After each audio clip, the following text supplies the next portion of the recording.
In the early 2000s, you could buy an original Macintosh MC275 tube amplifier for under $1,000. Today, that same amp commands $5,000 to $10,000. And it's not the only piece of vintage hi-fi quietly becoming a blue-chip collectible. The global audio market is racing toward $40 billion. Supply of the most important gear shrinks every year, and a handful of brands sit right at the center of what's coming next. The global appetite for high-fidelity audio is accelerating at a pace that few predicted. In 2025, the hi-fi market reached $17.24 billion, but projections show it soaring to $40.21 billion by 2036. That's an annual growth rate near 8%, a figure that outpaces many other consumer tech sectors. This isn't just about wealthy collectors in established markets. Demand is rising in regions like India and Brazil, where younger buyers are entering the scene, drawn by a mix of nostalgia and a hunger for authentic sound. Vinyl and CD sales are climbing again, and streaming platforms now promote high-resolution audio as a premium feature.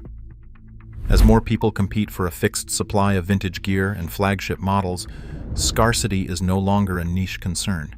It's the engine behind surging values. For anyone watching the numbers, the message is clear. Quality audio equipment is shifting from hobbyist indulgence to a tangible asset class, with the market itself driving the story. Few names in audio carry the weight of Macintosh, and the MC275 amplifier stands as its most enduring icon. Launched in the early 1960s with a retail price under $500, the MC275 spent decades as a sleeper among vintage gear, often changing hands for less than $1,000 as recently as the early 2000s. Today, that same amplifier routinely commands $5,000 to $10,000 on the secondhand market, with well-preserved examples sometimes reaching even higher. This trajectory isn't driven by nostalgia alone. What sets the MC275 apart is a kind of craftsmanship that can't be duplicated or scaled.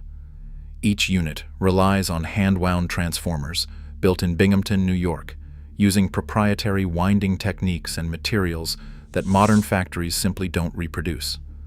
The transformers are potted in tar, a labor-intensive process that eliminates hum and preserves sonic character.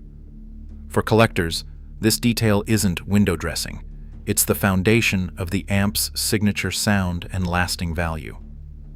When an MC275 surfaces for sale, buyers aren't just chasing a brand, they're securing a piece of engineering that can't be rebuilt or replaced by off-the-shelf parts. That irreplaceability is what turns a classic amp into a blue-chip collectible, with pricing now reflecting both scarcity and the living history of American hi-fi. Nakamichi's Dragon cassette deck arrived in 1982, carrying a price tag of $2,499, an amount that set it apart even among high-end audio gear. Today, collectors willing to pay $3,500 to $6,800 for a fully serviced Dragon are not just chasing nostalgia. What drives the value isn't only the deck's legendary sound or its place in analog history, but the vanishing number of units that actually work as designed.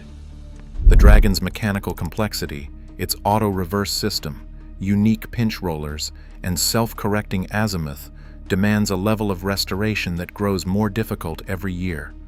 Replacement parts are rare, and the few technicians with the skills to service these decks are aging out of the business. The tapeheads community now warns that, within a decade, the Dragon could become functionally extinct. For many, the urgency has shifted from acquiring a deck to preserving one. In this market, value is measured not just in dollars, but in the number of surviving, working examples left in the world. Technics did something few brands ever manage. It changed what buyers consider a high price for a turntable permanently. The SL1200 MK2, first released in 1978, ran in continuous production until 2010. Over that span, it built a reputation as both a club workhorse and a precision audiophile tool. Today, used SL1200 MK2 turntables regularly sell for anywhere from $800 for a well-used example to $2,500 for a mint, boxed unit. But the real twist came with the revival of the SL1200 line. In 2016, Technics introduced the SL1200G, a modern reissue retailing at $4,000.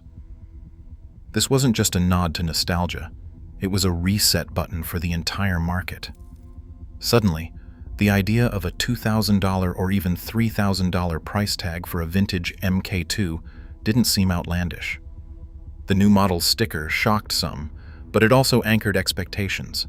When a reissue commands $4,000, the originals below that line start to look like bargains. Collectors and buyers recalibrate, treating the old models as undervalued by comparison. The SL1200G's price acts as a floor, not a ceiling, lifting the whole vintage line with it. That's how a brand can create value from above, not just from nostalgia or scarcity, but by setting new standards for what a classic is worth. Marantz receivers, especially the 2270 and the 2325, have become a rite of passage for a new generation of audio enthusiasts. 5 years ago, a clean 2325 might have sold for under $1,200. Today, that same unit regularly brings $2,000 or more, with the 2270 following a similar path, doubling in value and often outpacing the prices of brand new Marantz gear. This isn't just about scarcity or the technical specs on a datasheet. The real driver is a shift in who's buying and why. Gen Z vinyl fans are leading the charge, looking for more than just playback. They want the warmth and tactile experience that only classic analog gear can deliver. For these buyers, the silver-face design is as much a part of the appeal as the sound itself. It signals a connection to an era when hi-fi was both a craft and a statement. Marantz sits at the intersection of accessibility and aspiration, offering a first serious step into the collector world. As younger listeners shape the market with their tastes and priorities, the demand for these iconic receivers is proving that value can be generational, not just technical. Vintage audio prices don't move in a straight line. They surge and settle with the seasons, and those cycles can mean real money for buyers who pay attention. Every fall and winter, classic turntables see prices jump by 10 to 20% as demand tightens, and the same rhythm plays out across receivers and amps. The pattern isn't random. As the days get shorter, more people turn to indoor hobbies, and the market for well-preserved gear gets crowded. Looking ahead, even a modest drop in interest rates, expected in late 2026, could add another 5 to 15% to asking prices, as lower borrowing costs boost discretionary spending. But timing is only half the story. When a brand like Sansui closes its doors, as it did in the 1990s, every remaining AU717 becomes a finite resource. Today, these amps hover between $400 and $600 during peak season, but every failed attempt at a recap, every botched restoration, removes one more from circulation forever. With no factory left to replenish supply, each year's losses are permanent. For collectors, that's not hype. It's a window that narrows with every passing season. The Klipsch has rolled out of Arkansas since 1946, an unbroken production run that would seem to erase the idea of rarity. But in the collector market, longevity doesn't flatten value, it sharpens it. Early Klipsch, especially those with hand-built crossover networks, are separating from the modern reissues in both price and reputation. The originals command a premium not just for age, but for the craftsmanship and component quality that can't be mimicked at scale. When the gap between vintage and new models widens, it's not just noise, it's a market signal. Collectors watch for this divergence, reading it as a sign that the old guard is entering a breakout phase, where scarcity and authenticity start to drive prices higher and faster than the brand's current catalog ever could. CD sales are now increasing at a rate 6 times faster than vinyl, a pace that's turning heads across the audio world. This sudden momentum isn't just about music.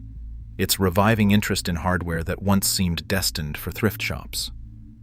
Premium CD transports and DACs, especially from Denon and Revox, have moved from overlooked to sought after.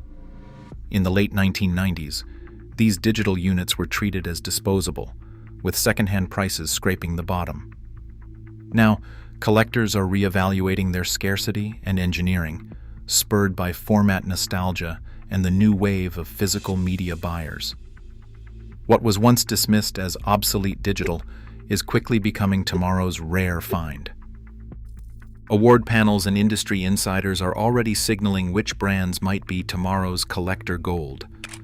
The EISA Awards for 2025 and 2026 have spotlighted names like Sonus, Faber, and Denon, brands that blend modern engineering with classic appeal. The Denon DP3000NE, for example, is a current production turntable that's earning praise for its build quality and audiophile credentials. Looking back, a $300 Marantz receiver from 1975 seemed ordinary at the time, yet decades later, it's a $2,000 prize on the vintage market. The lesson is clear. Today's prestige models, especially those with limited runs or award recognition, often become the next generation's most sought-after gear. Savvy buyers are watching for these signals before the wider market catches on. Today, the line between passion and investment is vanishing as global hi-fi demand outpaces supply. Scarcity and nostalgia now shape the market as much as sound quality.